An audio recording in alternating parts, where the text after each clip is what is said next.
बलिया जिले में स्थित सुरहा ताल एक गोखुर झील है जो गंगा नदी द्वारा निर्मित है। बलिया शहर से थोड़ी दूर पश्चिम में ये स्थित है। ये ताल प्रवासी पक्षियों के लिए प्रसिद्ध है और अब इस सुरहा ताल को पक्षी विहार भी घोषित किया जा चुका है।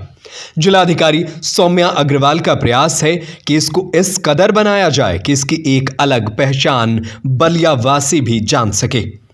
सुरहा ताल के किनारे खाने पीने की चीजों का इंतजाम होगा। पूरे परिवार के साथ लोग पहुंचकर नौका विहार का आनंद लेंगे।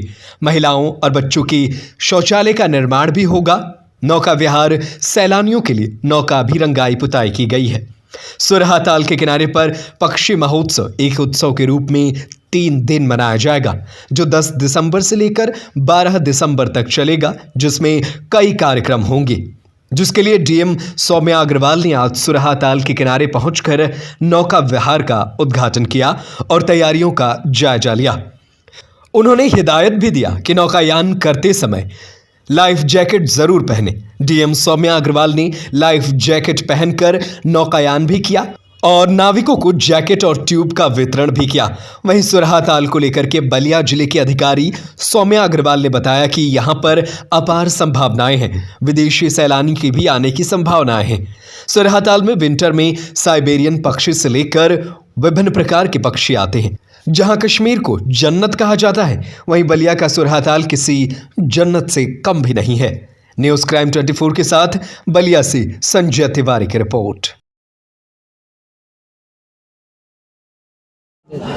बलिया में जो है ऐतिहासिक सुरहा ताल स्थित है, जिसका 42 किलोमीटर स्क्वायर में जो है ये गंगा नदी की एक ऑक्सबो लेक है और बहुत ही रमणीक स्थल है। यहाँ पर विंटर्स में जो है बाहर से साइबेरियन पक्षी, विभिन्न प्रकार के पक्षी आते हैं, परंतु यहाँ पर अभी तक इसको एक्सप्लॉइट नहीं किया गया था और यहाँ पर कोई बोटिंग इत्यादि की व्यवस्था नहीं थी। कोई अगर यहाँ पे आके पक्षियों को देखना चाहे तो उसकी व्यवस्था नहीं थी। तो ये सारी व्यवस्थाएं जो है यहाँ पर करी गई हैं। यहाँ पे बोटिंग की व्यवस्था करी गई है। कोई अगर पक्षियों को देखना चाहता है तो यहीं का जो लोकल मछुआ समुदाय है उसके माध्यम से बोट्स उपलब्ध कराई गई हैं। पूरी उनकी सेफ्टी की व्यवस्था कराई गई है और 10 तारीख से लेकर के 12 तारीख तक सुरहा ताल बर्ड फेस्टिवल जो है यहाँ पे ऑर्गेनाइज़ किया जा रहा है, जिसमें विभिन्न स्कूली बच्चों के सांस्कृतिक कार्यक्रम, प्रतियोगिताएं, यहाँ पे वाइल्ड लाइफ फोटोग्राफी कंपटीशन, यहाँ पर प्रकृति को कैसे संजोया जाए उसकी वर्कशॉप, ये सब विभिन्न प्रकार के कार्यक्रम जो है यहाँ पे कराए जा रहे हैं, जिससे कि बलिया के लोग सुरहा ताल को पहचाने और सुरहा ताल से जुड़े।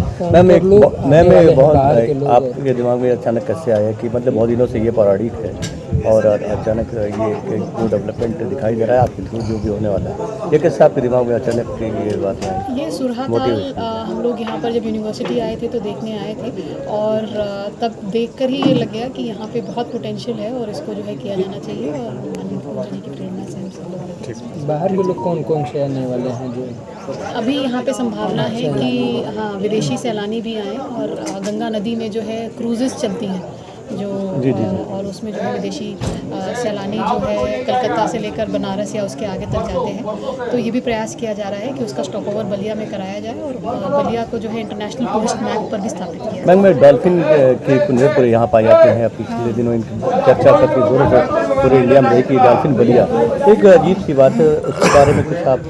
हाँ, उसमें भी हम लोग के बहुत सकारात्मक प्रयास चल रहे हैं। हम सब लोग जानते हैं कि बलिया में गंजेटिक डॉल्फिन, जिसको सूस कहा जाता है लोकल भाषा में, पाई जाती हैं और वो मालदेवपुर और कोरोंटा डी वाले इलाके में पाई जाती है। तो मालदेवपुर में हम लोग जो है और कोरोंटा डी दोनों में डॉल्फिन व्यूइंग पॉइंट बनाने का प्रस्ताव हम लोग ने national mission for clean Ganga के अंतर्गत स्टेट गवर्नमेंट को भेज दिया है और मुझे उम्मीद है कि वो जल्द ही भारत सरकार से भी स्वीकृत होकर के आएगा और उसमें काम शुरू होगा और अगले 1 साल में हम लोगों को डॉल्फिन व्यूइंग पॉइंट भी मिलेगा। मैम, यहाँ पे कहाँ से पक्षियाँ आती हैं, किस देशों से? यहाँ पे जो है विभिन्न ठंडे देशों से पक्षी आते हैं, साइबेरियन पक्षी आते हैं, कुछ फ्लैमिंगोज भी कई बार यहाँ पे देखने को मिलते हैं और सुरखाब आता है, टिकोला आता है, सारे पक्षी यहाँ पे आते हैं। क्या लोगों को क्या जागरूक करना चाहेंगे कि लोग आए सुबह सुबह देखें, उन लोगों को किस तरह से जागरूक? और इस YouTube चैनल को सब्सक्राइब करें